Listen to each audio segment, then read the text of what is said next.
শ্ৰীকৃষ্ণৰ লীলামালা অংকিত এখনি আপুৰুগীয়া বস্ত্ৰ বৃন্দাবনী বস্ত্ৰ।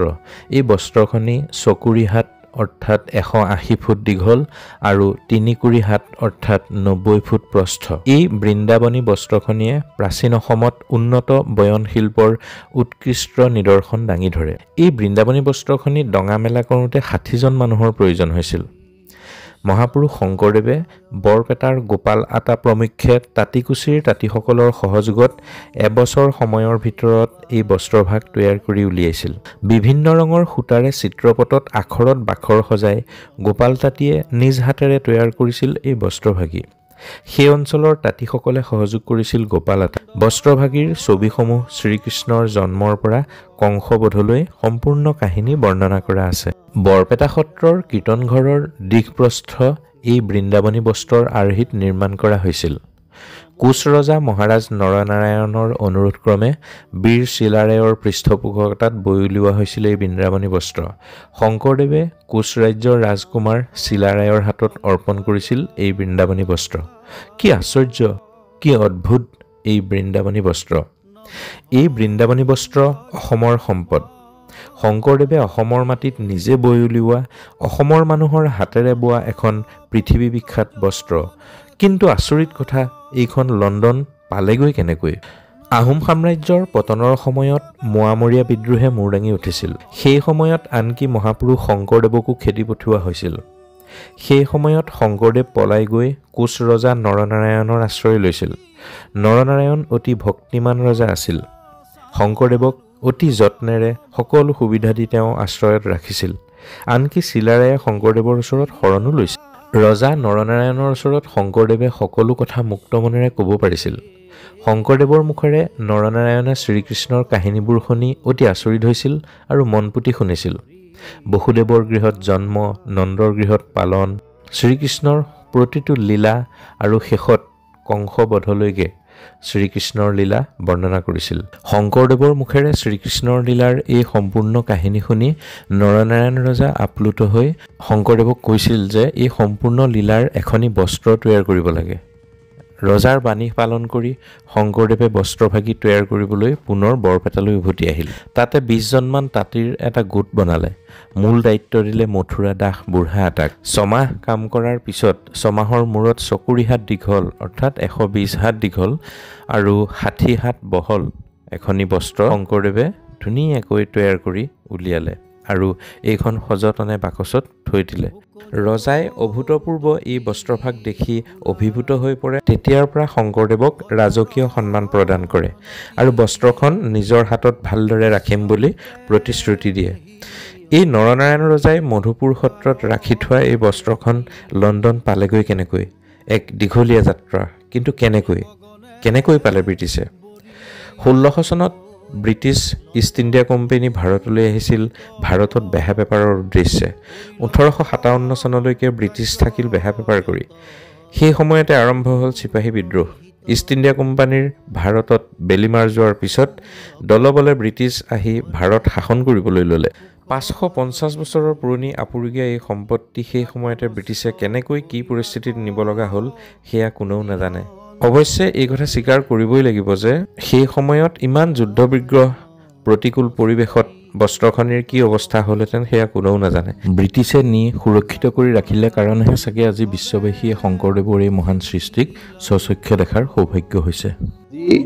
অসমবাসীৰ বাবে আমাৰ বাবে এটা অত্যন্ত সৌভাগ্যৰ দিন। যথেষ্ট মই আৱেগিকো হৈ পৰিছোঁ। আমি সকলোৱে জানো মহাপুৰুষ শ্ৰীমন্ত শংকৰদেৱৰ তত্বাৱধানত মথুৰা দাস বুঢ়া আতা আৰু সকলো সেই সময়ৰ তেখেতৰ শিষ্যসকলে লগ লাগি বৃন্দাবনী বস্ত্ৰখন প্ৰস্তুত কৰিছিলে। কালক্ৰমত ভূটানৰ পৰা তিবেতৰ পৰা ই আহি লণ্ডন মিউজিয়াম পায়। কোনোবা যদি লণ্ডন মিউজিয়ামত আহি তাক দেখিছে বেলেগ কথা, কিন্তু কোনো অসমীয়াই আজিলৈকে তাক নিজ চকুৰে দেখিবলৈ সৌভাগ্যৱান হোৱা নাছিল। আজি আমি এখন ঐতিহাসিক চুক্তি চহী কৰিলোঁ, যাৰ জৰিয়তে ব্ৰিটিছ মিউজিয়ামে বিচৰা ধৰণে এটা সুন্দৰ মিউজিয়াম অসমত JSW ফাউণ্ডেশ্যনে গঢ়ি তুলিব। JSW ফাউণ্ডেশ্যন জিন্দাল গ্ৰুপৰ তেখেতসকলৰ মাতৃ সাবিত্ৰী জিন্দাল অসমৰ তিনিচুকীয়াৰ ছোৱালী আছিলে তেওঁলোকে এটা সুন্দৰ মিউজিয়াম বনাব গুৱাহাটীত ব্ৰিটিছ মিউজিয়ামে তাক পৰীক্ষা কৰিব আৰু যেতিয়া তেওঁলোকে দেখিব যে এই মিউজিয়ামটোত আমি same temperature same humidity same lighting আমি ৰাখিব পাৰিম বৃন্দাবনী বস্ত্ৰখন যাতে ই ফ্ৰেজাইল হৈ নাযায় বেয়া হৈ নাযায় তেতিয়া তেওঁলোকে আমাক বস্ত্ৰখন আনিবলৈ অনুমতি দিব আমি ভাবো যে মিউজিয়াম আমি 2027 চনৰ আগভাগত সম্পূৰ্ণ কৰিম আৰু 2027 চনত বৃন্দাবনী বস্ত্ৰ আমি অসমলৈ প্ৰদৰ্শনৰ বাবে লৈ যাব পাৰিম কি পিছত আকৌ ব্ৰিটিছ মিউজিয়ামলৈকে উভতি আহিব কিন্তু যেহেতু মিউজিয়ামটো থাকিব গতিকে আমি ব্ৰিটিছ মিউজিয়ামৰ পৰা আৰু আপুৰুগীয়া সম্পদ মাজে মাজে প্ৰদৰ্শনৰ বাবে লৈ যাব পাৰিম আপোনাৰ ব্যক্তিগত অনুভৱটো জানিব বিচাৰিম কাৰণ 2014 চনত মই প্ৰথম বৃন্দাবনী বস্ত্ৰ দেখা পাইছিলোঁ 2019ত মই আকৌ চাব আহিলোঁ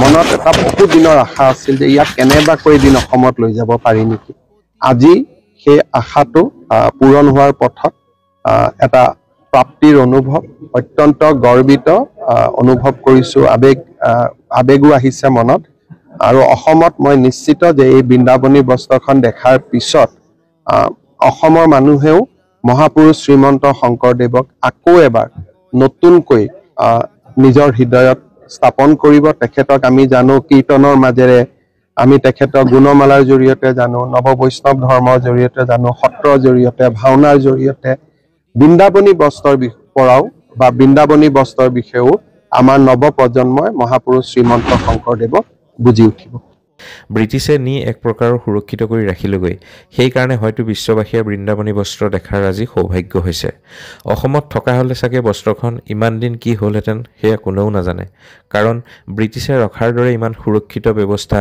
তেতিয়া হয়তো অসমত নাছিল বৰপেটা সত্ৰৰ হাউলীৰ ৰাস মহোৎসৱত বৃন্দাবনী বস্ত্ৰৰ চমু আভাস এইদৰে পোৱা যায় আমাৰ সমাজ জীৱনৰ সকলোতকৈ আদৰণীয় আৰু সমাদৃত গুৰু শ্ৰীমন্ত শংকৰদেৱৰ সৃষ্টিৰ এক অপূৰ্ব নিদৰ্শন হৈছে বৃন্দাবনী বস্ত্ৰ পৰম পুৰুষ পৰমেশ্বৰ ভগৱান শ্ৰীকৃষ্ণৰ লীলাসমূহৰ চিত্ৰিত প্ৰকাশ ঘটিছে এই বৃন্দাবনী বস্ত্ৰত চিত্ৰৰ মাধ্যমেৰে ভগৱানৰ লীলাসমূহ সাধাৰণ জনগণৰ মাজত প্ৰচাৰ কৰি ভক্তিবীজ সঞ্চাৰ কৰাত এক অভূতপূৰ্ব ভূমিকা গ্ৰহণ কৰিছিল এই বৃন্দাবনী বস্ত্ৰই চৰিত পুথিত উল্লেখ আছে যে মহাৰাজ নৰনাৰায়ণ বীৰ চিলাৰায়ে অভিলাষক্ৰমে ভগৱান শ্ৰীকৃষ্ণৰ লীলাসমূহ প্ৰস্ফুটিত কৰিবৰ বাবে তাতিকুছিৰ শিপিনীসকলৰ জৰিয়তে গুৰুজনাই এই বৃন্দাবনী বস্ত্ৰ তৈয়াৰ কৰাইছিল এই বৃন্দাবনী বস্ত্ৰভাগী 120 হাত দীঘল আৰু 60 হাত বহল মথুৰা দাস বুঢ়া আটাইও এই বস্ত্ৰভাগী তৈয়াৰ কৰাত গুৰুত্বপূৰ্ণ ভূমিকা গ্ৰহণ কৰিছিল প্ৰায় 6 মাহ 20 দিনৰ প্ৰয়োজন হৈছিল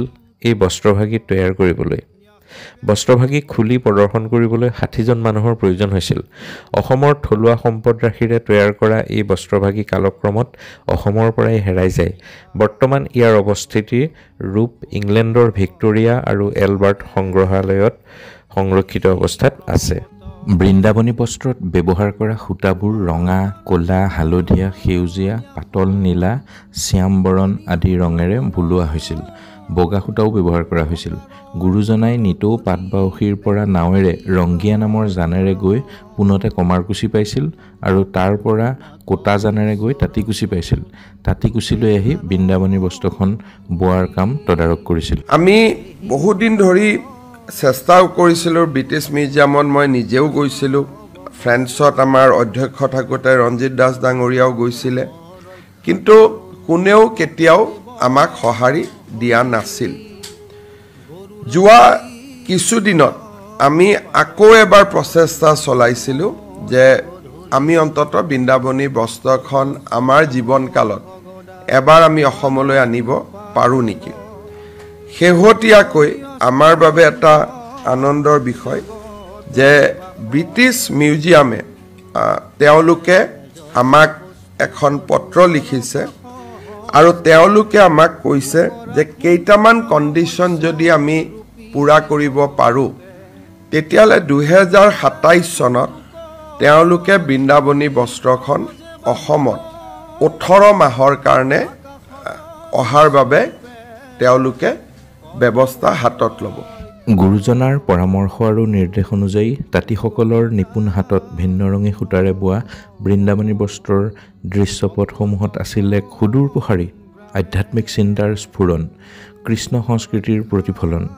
বস্ত্ৰখনত প্ৰথমতে কৃষ্ণ জন্ম হোৱা শতিকা গৃহটোৰ ছবি বোৱা হৈছিল।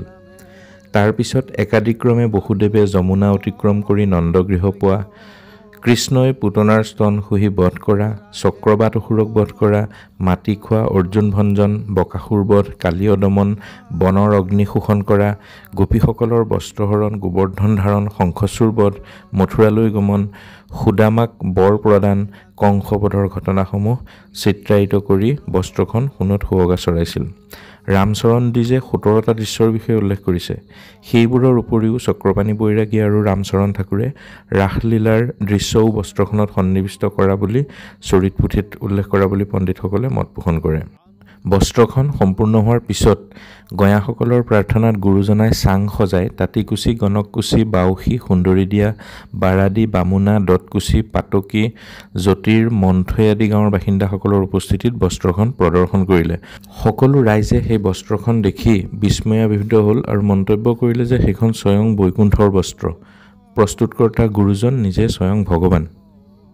সুখৰ খবৰ যে মুখ্যমন্ত্ৰী ডক্টৰ হিমন্ত বিশ্ব শৰ্মাৰ উপস্থিতিত ব্ৰিটিছ মিউজিয়াম কৰ্তৃপক্ষৰে 16 নৱেম্বৰত সম্পাদিত হ'ল LOI। এই চুক্তি অনুসৰি 2027 খ্ৰীষ্টাব্দত 18 মাহৰ বাবে অসমলৈ অনা হ'ব বৃন্দাবনী বস্ত্ৰ। এই বৃন্দাবনী বস্ত্ৰখন ৰাখিব জিন্দাল গ্ৰুপে নিৰ্মাণ কৰা লণ্ডন আৰ্হিৰ সংগ্ৰহালয়ত। অসমৰ মুখ্যমন্ত্ৰীলৈ অশেষ ধন্যবাদ।